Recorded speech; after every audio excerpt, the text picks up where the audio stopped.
জানি দেবী আমাদেরকে একটা রিটেন ডকুমেন্ট দিয়েছেন টু মানে উনি যেহেতু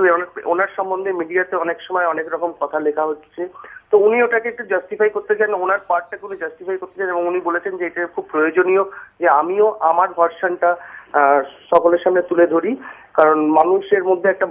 ওনার কথা অনুযায়ী মানুষের মধ্যে একটা ভ্রান্ত ধারণা তৈরি হচ্ছে ওনার সম্বন্ধে, তাই ওনার ভার্সনটা উনি একটু জানাতে চান সকলকে। ওনার তরফ থেকে আমাদের কাছে যেতে পৌঁছেছে, তাতে মূলত উনি যেটা বলেছেন যে উনি একজন ডেডিকেটেড ওয়ার্কার ছিলেন এবং সেখান থেকে কি করে এই পর্যায়ে পৌঁছলেন উনি তার একটা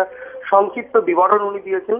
এবং কি কি কারণ কোন কোন ফ্যাক্টর সেখানে রেসপন্সিবল হতে পারে এই ধরনের সেটব্যাকের জন্য বা আমাদের কোম্পানির এরকম একটা সিচুয়েশন তৈরি হওয়ার জন্য, তারও একটা সংক্ষিপ্ত বিবরণ উনি দেওয়ার চেষ্টা করেছেন। যদিও ম্যাটারটা সাবজুডিস, তাই জন্য উনি সম্পূর্ণভাবে খোলাখুলি কিছু বলতে পারেননি। In the course of business জানতে পারলেন, তখন ওনার মনে হয়েছিল যে বিজনেসের পদ্ধতি কোনো জায়গাতে ওনার